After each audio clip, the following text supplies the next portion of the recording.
Formula One's a sport that's got tons of acronyms. DNF, ERS, DRS, KERS. Well, here's another one for you. CREAM. As in cash rules everything around me. Cash rules everything around me.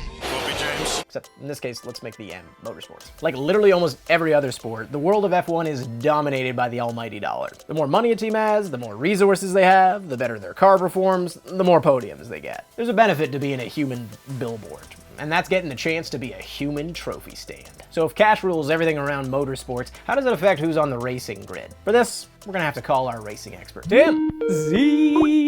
You hear the term pay driver tossed around a bit. What does that actually mean? Well, a pay driver is a racer who brings financial backing from sponsorships, but also brings a sponsor to the team. Now, included in that term is also a racer who brings backing from their family as well. For example, Carlos Sainz brings longtime sponsor Estrella Galicia. Kevin Magnussen had Jack and Jones. Nico Hulkenberg with Decra, and there are many others. If you've watched any of the latest season of Drive to Survive, you've probably seen their attempts to create a cartoon billionaire supervillain out of the Stroll family with dramatic edits like this.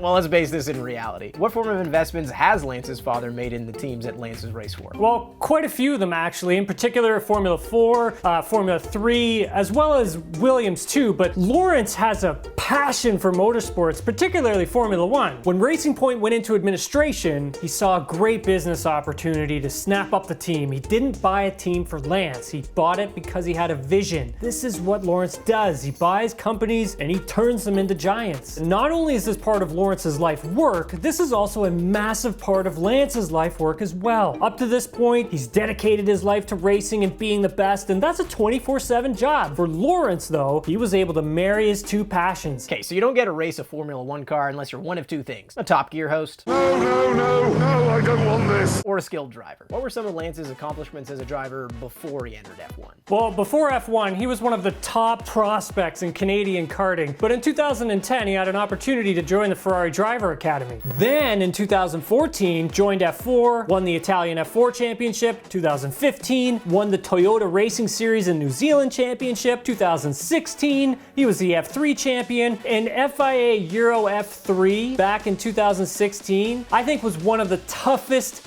championships to win, and Lance smashed it.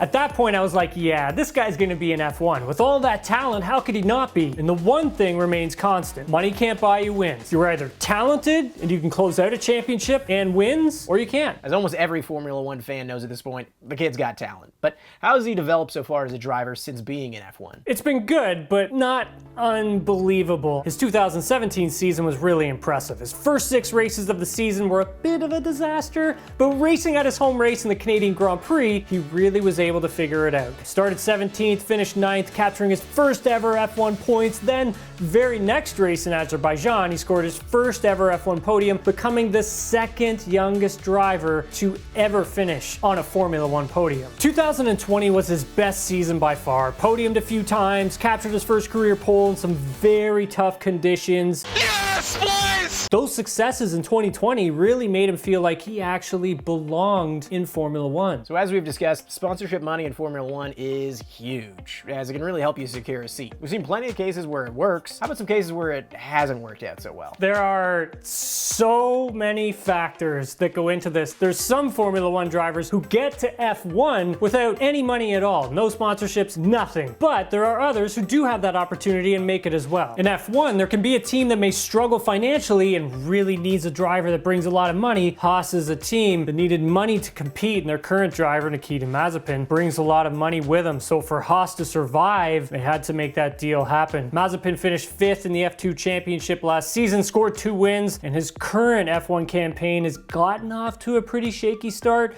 and it remains to be seen what he can do with that car. Tim, I want to get a bar down racing team going. Can you sponsor me, pal? You got anything for us? We're not going to be on the F1 grid.